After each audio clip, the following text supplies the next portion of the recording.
This artificial world we've collectively co-created over generations, over millennia, which has become a kind of memory energy, which manipulates events, people, situations, and manipulates our thoughts, inspiring us with things that aren't real, and which sometimes make us despair, because we say to ourselves, no matter what we do, no matter who we vote for, no matter what happens, it seems that things always go in the same direction, and not necessarily for the better. I've come to the conclusion that this artificial matrix has included in its parameters the tendency of humans to be spiritual, to hope, to want to do the right thing, to be a good person for ourselves and even for others.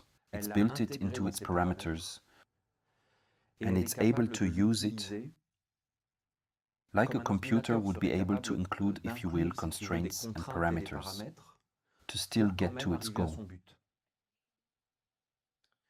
And if you really look at it, ultimately it's scary because you wonder, but what are we left with then?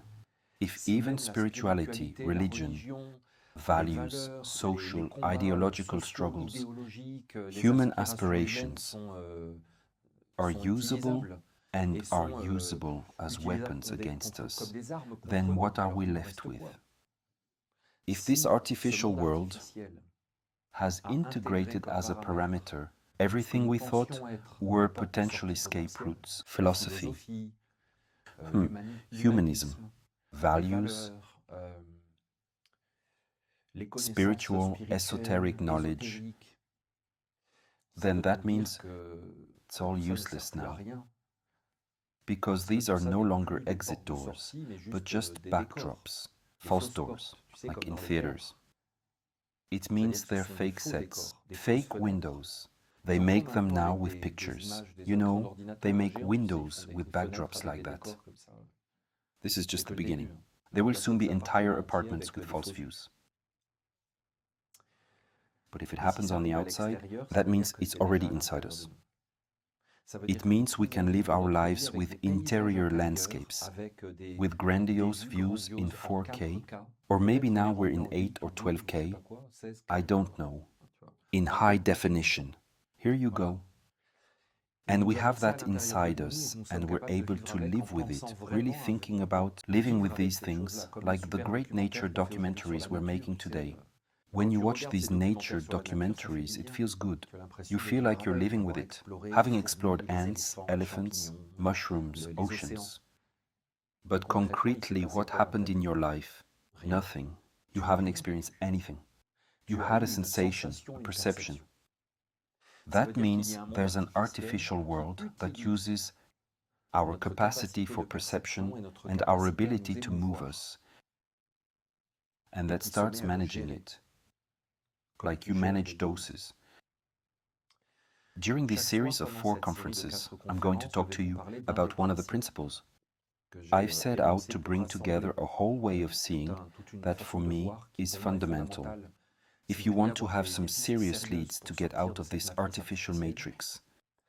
And the principle I'm going to talk to you about tonight, I can sum it up like this. It's not really well formulated, but you could say, the artificial matrix builds, creates, and feeds inside humans a fake identity. The artificial matrix builds inside of you a fake identity and feeds it. If you want to get out of the matrix, you have to give up this false identity. It feeds you with what suits you, but it's not really you. So it will feed you with what corresponds to the false identity it has put inside of you.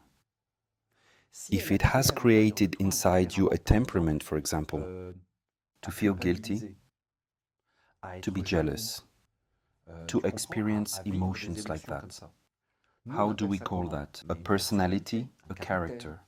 See, you practice astrology, numerology, you have the Enneagram, you have lots of methods like that to determine a temperament. This is super interesting stuff.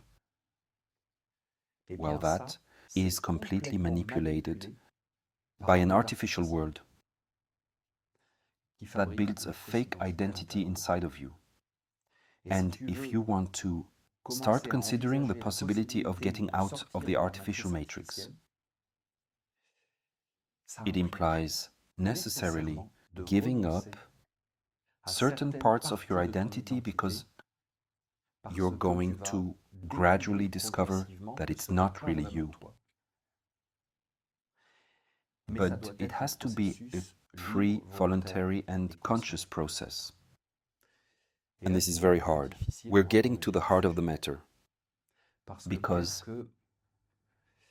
your identity, you love it. Because if you no longer have an identity, you suffer and are annihilated. You may have experienced it at times in your life.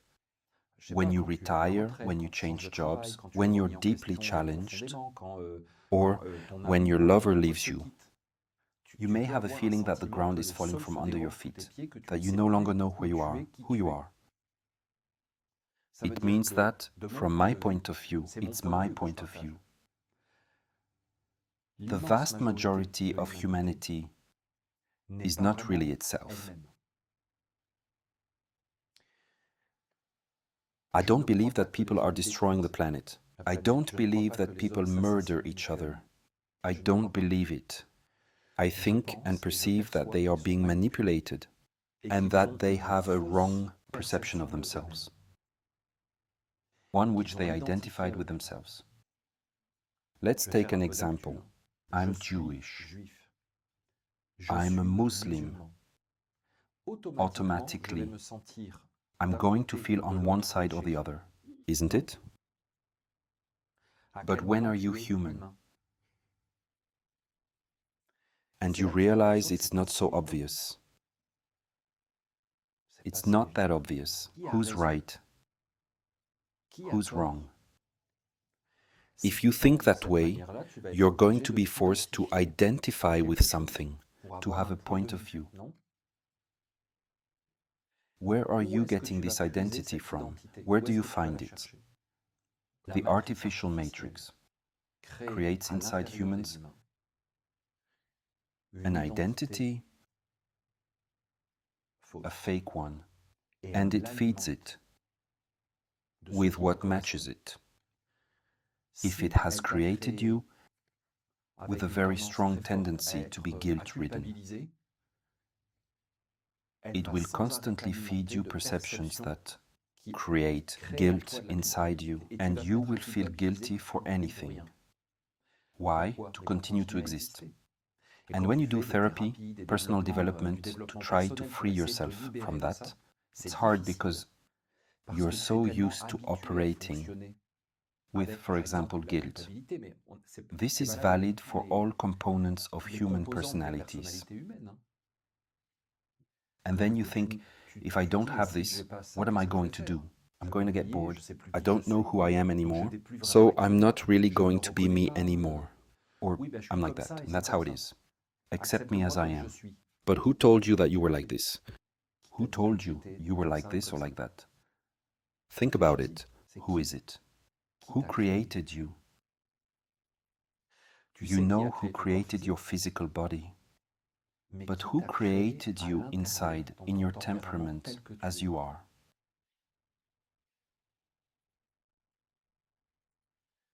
If you really want to manipulate someone, you have to manipulate their self-perception. Isn't it? It is the best manipulation. The one who makes you believe that you're like this or like that, he's got you all wrapped up. Because then, to feed this identity, you're going to experience life situations. You're going to provoke situations and relationships that will continue to feed this identity, to prove that you're right. Even in suffering and negative experiences, you'll keep reliving them, to feed this identity you have inside you. And so, in this process, I had begun, without realizing it, to create a new identity for myself. I wanted to disidentify myself from the identities that had been stuck on me. As a child and teenager, I wanted to identify with what? Well, to wise men, to people who master their inner life, who are in the right, who are never angry, who do not lie, who do not cheat, who are never jealous, who are never feel guilty, who always live with serenity, wisdom, infinite happiness, fulfillment.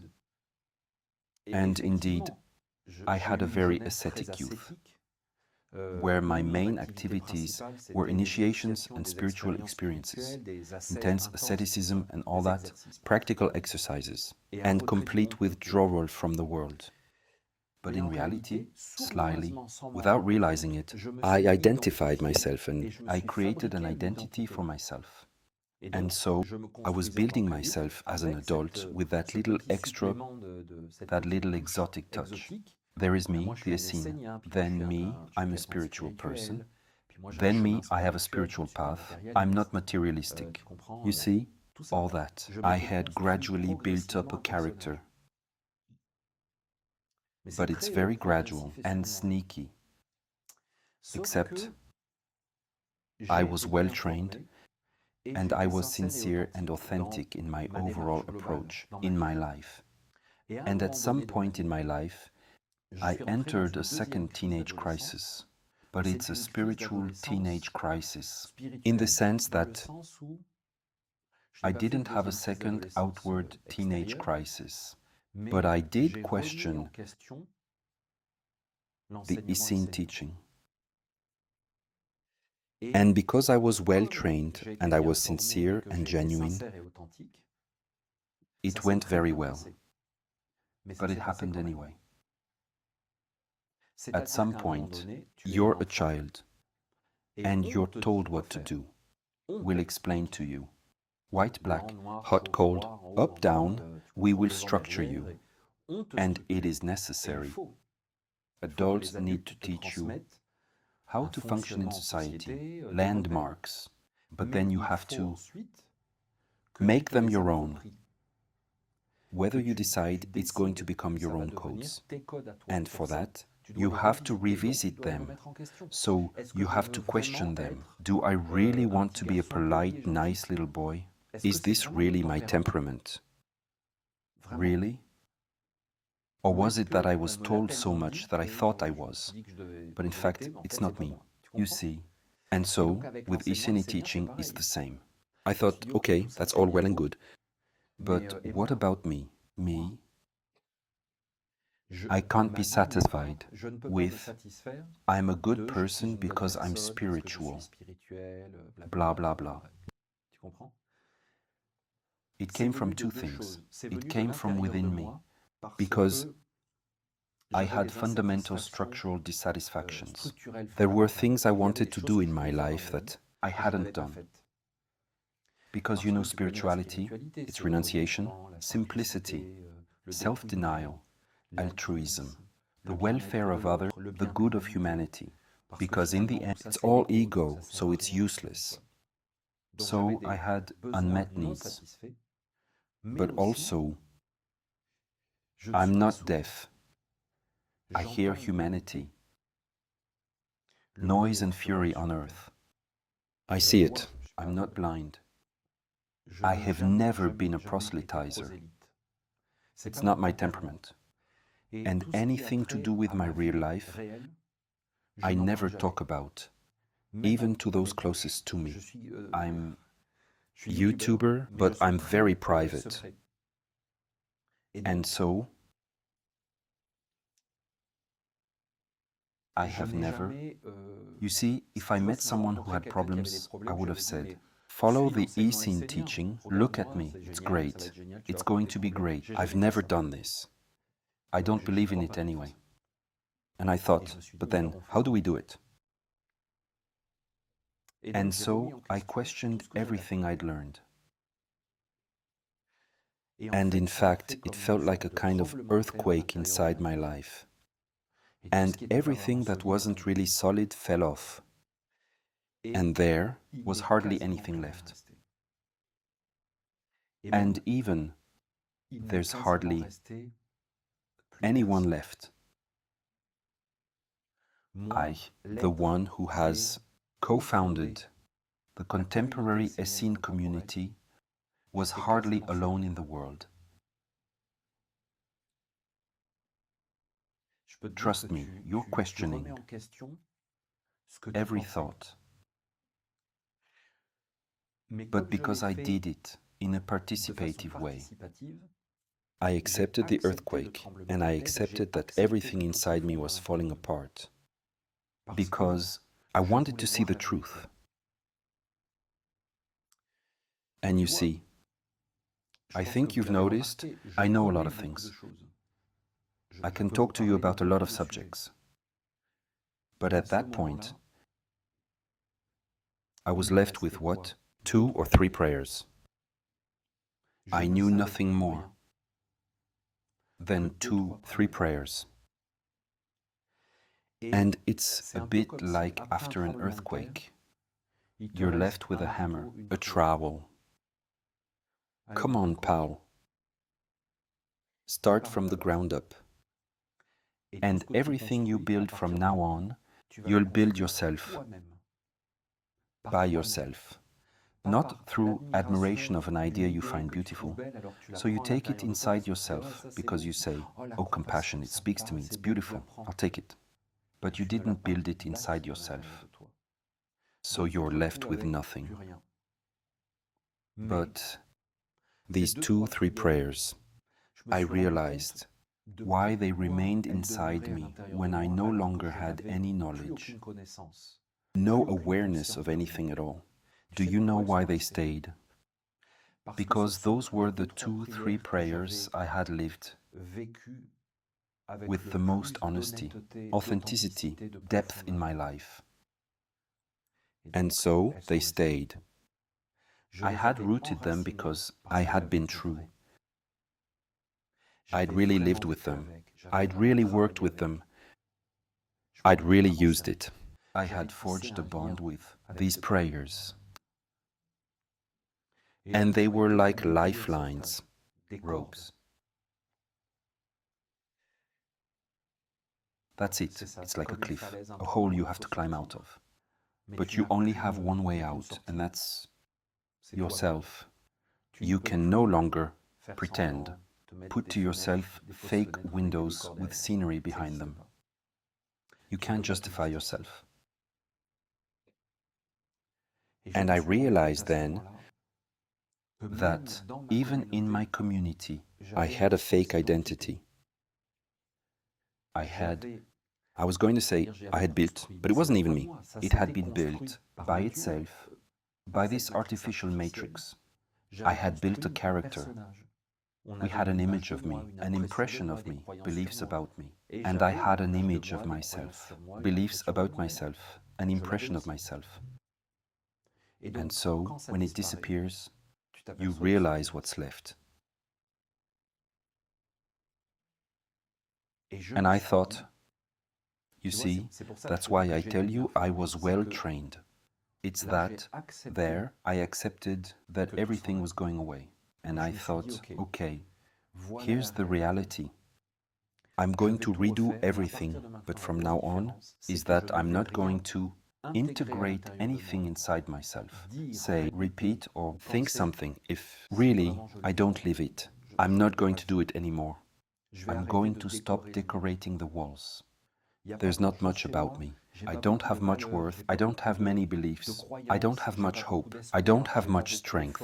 I don't have much talent. Yes, but what little I have it. And I share it with you. And it's true. It's not from the supermarket. I don't skim through a book on a subject and then afterwards give a little talk about it like this. And that became my way of working. So, you see, the matrix built inside of me a fake identity, and it fed it, even through spiritual teaching. It comforted me, it encouraged me, it pulled the strings, it anticipated the blows, and it laid out a path. It was preparing me, destining me for a path that would lead nowhere, that would only feed the artificial matrix. I might have become a guru in the wrong sense of the word. Actually, guru is a nice word in India. It's a beautiful thing, it's a shame. So a guru in the bad sense of the word, an illusionist, a magician, a motivator, someone who talks a lot about a certain thing without ever living it. I could have done that. I could have become a prominent member of my community because I would have been a well of knowledge, an ancestor, and I would have put myself first. The youngsters would have arrived. So, the Essene teaching, tell us about it? Let me explain. Sit down, my friends.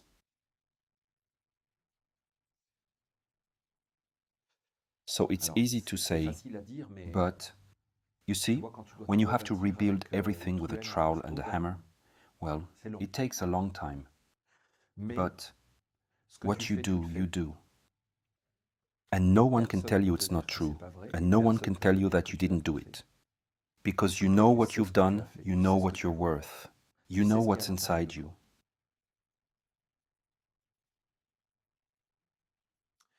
The artificial matrix created a fake identity inside of me, including within the Essene teaching. Because it knows my wounds, my weaknesses, my doubts, my frailties, my strengths, and it handles it all to perfection. It fed this false identity inside me. And to get out of this matrix, I had no choice but to renounce this fake identity. It's hard. I know I'm not too marked there, but I can guarantee you it's hard. Really hard. I think it's related to childbirth. And I think when a woman gives birth, she comes to a point where she has to let go. I think. I've heard women say that to me several times. And I think life wants to give birth to us, to bring us into this world. And at some point, you have to get down onto your knees and know that it's not you. And renounce that which is not you, all the while knowing you don't know who you are. Therein lies the difficulty, because giving up one thing to get the other right away, it's already scary enough, but it's already easier. But to give up one thing without having anything, in those tales, myths, or legends, you're told you have to go into the void, jump into the void, cross a ravine, trust. It's something of that nature. And what I discovered as a process during this reconstruction of myself is the following.